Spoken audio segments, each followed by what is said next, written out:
Salam, selamat berjumpa kembali Bapak Saudara yang diberkati dan dikasihi Tuhan. Kembali lagi pada saat ini kita akan membuka dan merenungkan dari kebenaran firman Tuhan. Hari ini kita akan belajar dari Amsal pasal 6 ayat 6-8. Namun sebelum kita membaca renungan firman Tuhan itu, mari kita mulai dengan berdoa.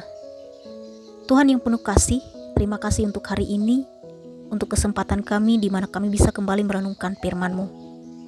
Buka hati dan pikiran kami Tuhan, agar kami bisa belajar dari hikmat-Mu, menjadi bijaksana dalam setiap langkah hidup kami, dan meneladani teladan yang Tuhan ajarkan. Berkatilah renungan ini, agar membawa damai dan pengertian bagi kami semua. Dalam nama Yesus kami berdoa. Amin. Amsal pasal 6, ayat 6-8, yang bunyinya demikian bagi kita. Hai pemalas, pergilah kepada semut, perhatikanlah kelakuannya dan jadilah bijak. Biarpun tidak ada pemimpin, pengatur atau penguasanya, ia menyediakan rotinya di musim panas dan mengumpulkan makanannya pada waktu panen.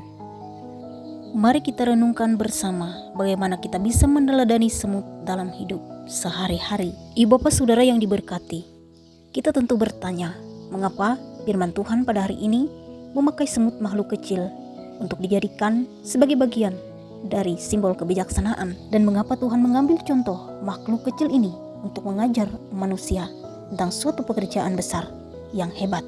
Ibu bapak saudara yang diberkati, semut tidak besar, tidak kuat, dan tidak terlihat hebat, namun ia memiliki satu hal yang penting, yaitu tanggung jawab.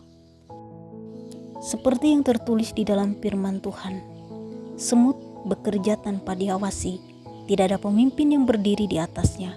Tidak ada yang menyuruh atau memarahi. Tetapi ia tetap bergerak, tetap mengumpulkan, dan tetap setia pada tugasnya. Di sini kita belajar bahwa kedewasaan tidak tergantung pada pengawasan. Orang yang bijaksana melakukan yang benar bukan karena ia dilihat, tetapi karena memang itu bagian dari karakternya. Semut juga mengajarkan tentang persiapan. Ia mengumpulkan makanan saat musim panas karena ia tahu musim sulit bisa datang kapan saja.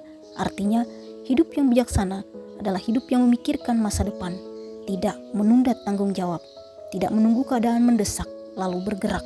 Banyak orang menunggu ditegur, baru berubah, menunggu masalah datang, baru mau belajar, menunggu krisis, baru berdoa sungguh-sungguh.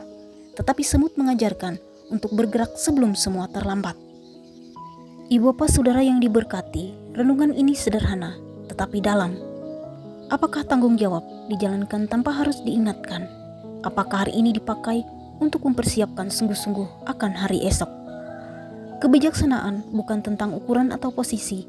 Kebijaksanaan adalah tentang kesetiaan dalam hal kecil. Jika makhluk kecil seperti semut bisa hidup dengan disiplin dan kesungguhan, mengapa kita manusia yang telah diberi akal dan hikmat dari Tuhan tidak bisa menjalani hidup dengan kesadaran yang baik? Semoga kita belajar dari semut tentang ketekunan, bekerja tanpa harus diawasi, setia dalam hal kecil, dan bijaksana mempersiapkan masa depan. Melalui firman Tuhan, kita diajarkan untuk menjaga hati, menjauhi tipu daya kesombongan, serta setiap langkah yang membawa pada kejahatan. Kiranya hidup kita dibentuk oleh hikmat-Nya, sehingga setiap perkataan, keputusan dan perbuatan kita berbuah kebaikan dan menjadi kesaksian yang menyenangkan hati Tuhan. Tuhan memberkati firman-Nya. Amin.